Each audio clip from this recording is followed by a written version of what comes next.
Assalamualaikum warahmatullahi wabarakatuh. Perkenalkan, nama saya Aisyah Dida Novi Audrey, NIM D7321-941 dengan partner saya. Nama saya Sania Soiha, NIM D7321-9057. Di sini saya akan menjelaskan mengenai segmentasi pasar. Segmentasi pasar yaitu tindakan mengidentifikasi dan membentuk kelompok pembeli atau konsumen secara terpisah. Masing-masing konsumen ini memiliki karakteristik, kebutuhan, produk, dan bauran pemasaran tersendiri. Yang dikutip dari Muhammad Iqbal, Jurnal Manajemen Pendidikan Islam, UIN Sunan Kalijaga, Yogyakarta, volume 4, nomor 1, Mei 2019, yang berjudul Pemasaran Jasa Pendidikan dan Implementasinya sebagai Strategi Pengembangan Pendidikan di SMP Muhammadiyah 1 Depok, Sleman, Yogyakarta. Dalam contoh ini, di SMP Muhammadiyah 1 Depok, Sleman, melihat segmentasi pasar berdasarkan demografis atau usia dan agama. SMP Muhammadiyah 1 Depok Sleman hanya menerima peserta didik baru yang usianya 12 tahun yang beragama Islam. Sedangkan dari jenis kelamin, SMP Muhammadiyah 1 Depok Sleman menentukan dengan cara membagi kelas tiap-tiap angkatannya dari kelas 7 sampai kelas 9, yaitu 4 kelas. Jadi, semua kelas yang ada di SMP Muhammadiyah 1 Depok Sleman adalah 12 kelas dari siswa-siswi yang dicampur dalam satu kelas biasanya sebanyak 30 anak. Segmentasi kedua yang dilakukan SMP Muhammadiyah 1 Depok Sleman berdasarkan banyaknya peminat layanan pendidikan sekolah menengah pertama.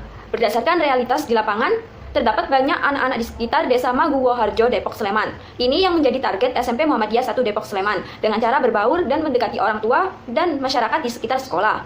SMP Muhammadiyah 1 Depok, Sleman membuka layanan full day school. Layanan ini dimulai dari jam 7 sampai jam 3 sore.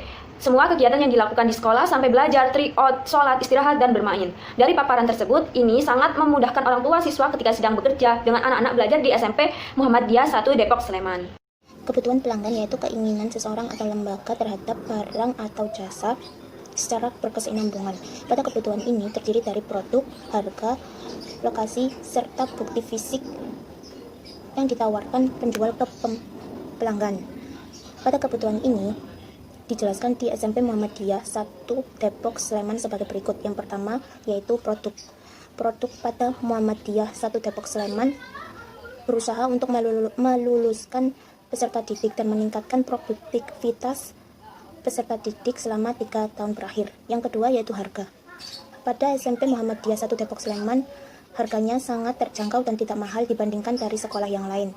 Sehingga pada Muhammadiyah 1 Depok Sleman ini memiliki 3 tingkatan biaya SPP, yaitu mulai dari 125.000, 150.000 sampai 175.000, dan mendapatkan dana dari Kementerian Pendidikan untuk menunjang sarana dan prasarana. Yang ketiga yaitu lokasi.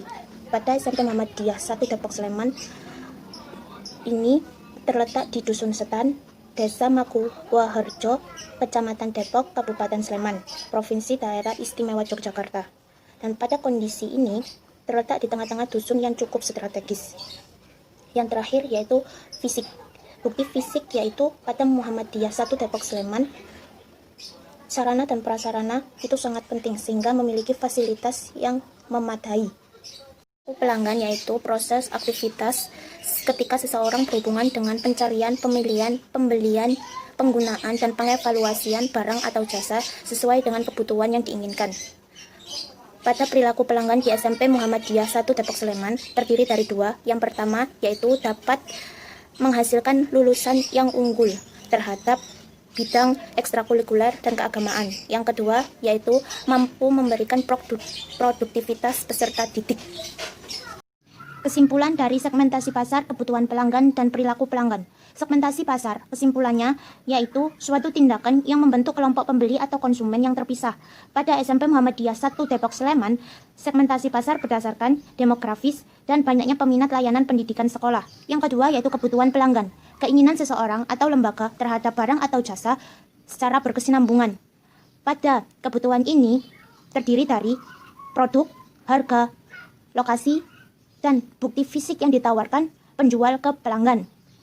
Yang ketiga yaitu perilaku pelanggan, yaitu proses dan aktivitas ketika seorang berhubungan dengan perencanaan, pemilihan, pembelian, penggunaan, serta pengevaluasian produk dan jasa sesuai kebutuhan yang diinginkan. Sekian dari kami. Apabila ada kekurangan dan salah kata, kami mohon maaf. Wassalamualaikum warahmatullahi wabarakatuh.